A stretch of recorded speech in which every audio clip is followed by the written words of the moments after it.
This week, the Philippines continued to strengthen its capabilities to assert its internationally recognized sovereignty, challenging China's bold claims over the South China Sea and West Philippine Sea. China's illegal actions continued across the region as it sent a survey ship into the Vietnamese Exclusive Economic Zone, or EEZ, which led to a rebuke from Vietnam.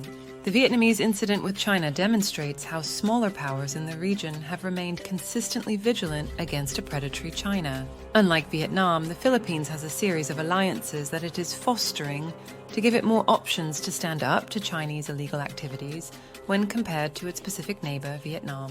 This week, the Philippines continued to foster those alliances to guarantee its security and sovereignty. MASA 2024, which stands for Marine Aviation Support Activity, began at the Philippine facility at Fort Bonifacio, which is the Philippine Army's national headquarters, and is in the Metro Manila area. The exercise commenced on June 3, 2024, with the scheduled conclusion date of June 21, 2024. In the exercise, the United States Marine Corps, Army, and Air Force join the Philippine Marine Corps, Air Force, and Naval Air Wing. The exercise will take place between northern Luzon and Palawan Island. The exercise focuses on aviation activities and littoral operations, including a live-fire exercise with the goal of increasing the interoperability of the two nations' armed forces for military contingency operations, first aid, and disaster relief. MASA 2024 starts about 6 weeks after the Balikatan 2024 exercise, which was the largest joint exercise this year between the two nations. MASA 2024 is a more modest exercise with under 3,000 personnel, but its purpose is to continue to prepare and increase the efficiency of the Philippine Armed Forces by increasing their readiness and interoperability with international partners as a show to China. The Philippines is sharing its experience in littoral areas with the United States, which is crucial for operations in the Pacific Island chains, while the U.S. is sharing its capabilities to enhance operations with Philippine forces. On June 10, 2024, the Philippine and U.S. Army ended the Salaknib 2024 exercise at Fort Magsaysay. The main goal of the exercise was to establish a Joint Operations Center, or JOC, at the fort, which is the largest military reservation in the Philippines. It is also part of the Enhanced Defense Cooperation Agreement between the United States and the Philippines, which allows the U.S. Armed Forces to operate, though not permanently stationed there. The two nations established the Joint Pacific Multinational Readiness Center, Exportable, or JPMRCX. The JOC will provide real-time information sharing, joint planning, and the execution of military operations between nations. This is another first for the Philippines, as well as an important step in interoperability between the United States and the Philippines. This aligns with the Philippine goal of enhancing its ability to collaborate with the most modern militaries, thereby enhancing its security throughout the West Philippine Sea.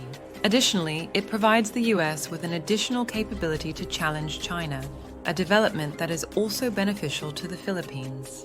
The reason that interoperability and experience working with the most advanced militaries are important to the Philippines is the nature of the Chinese threat in the region. China, being the largest nation in the region, not only uses its economic and military superiority to threaten most countries, but also employs the gray zone tactic of its maritime militia as an additional layer of state-guided intimidation against its neighbors. China also intimidates smaller countries by forcing them to only engage in bilateral disagreements, which gives them the advantage of dictating terms to smaller nations. The Philippines' defense alliance with the US and Japan, as well as its willingness to coordinate with France, the UK, and Australia, indicate that it is disregarding China's demands. China routinely criticizes the Philippines for bringing foreign elements into regional disagreements, saying that it is acting recklessly and increasing the likelihood of destabilizing the region. The Philippines is leveraging its unique advantage of having close relations with regional powers to frustrate China's strategy of intimidating smaller powers, which makes China look like a petulant child on the world stage. This also shows that the Philippine national strategy to stand up for its rights is making progress. There is a potential flashpoint to watch this week in the West Philippine Sea. The Chinese declared that they would begin arresting all foreign invaders in the South China Sea on June 15th. This Chinese announcement came after the Scarborough Shoal incident in May, when Aten Ito, a Philippine NGO that supports Philippine sovereignty in the West Philippine Sea, was able to get around a forming Chinese blockade to resupply Philippine fishermen, which enraged the Chinese government. Before the deadline, Commodore Roy Vincent Trinidad, the spokesman for the Philippine Navy, reported that there were 146 Chinese ships in the West Philippine Sea, including 22 warships, a number that had increased from 125 last week. The Chinese threat to arrest any foreign trespassers in the South China Sea entails a 60-day prison sentence in China without a trial. The concern is that China will attempt arrests, stating it has a legal claim, and will try to provoke nations in the region to be the first to fire and allow China to act aggressively, stating it is only moving to restore lawful order in the region. This is a grey zone tactic used against adversarial governments. President Ferdinand Marcos Jr. stated this week that the Philippines is ready for any eventuality, and the Philippine Navy in return has stepped up patrols in the region. The United States has declared its readiness to support the Philippines, with the U.S. Coast Guard assisting the country to prevent the detention of its fishermen.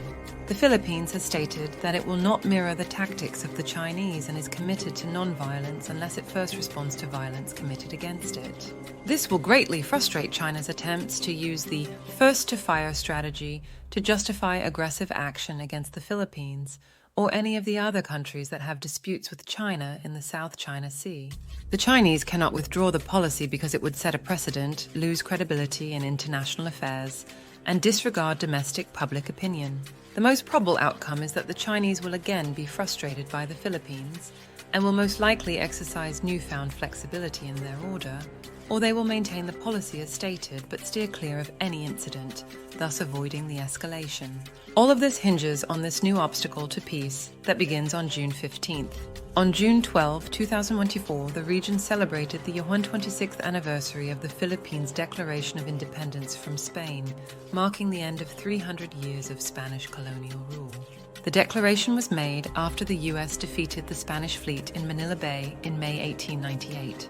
Spain ceded the Philippines to the United States as part of the Treaty of Paris in 1898. Unfortunately for the Philippine people, an insurrection against the new colonial power of the United States delayed full Philippine independence for almost 5 decades.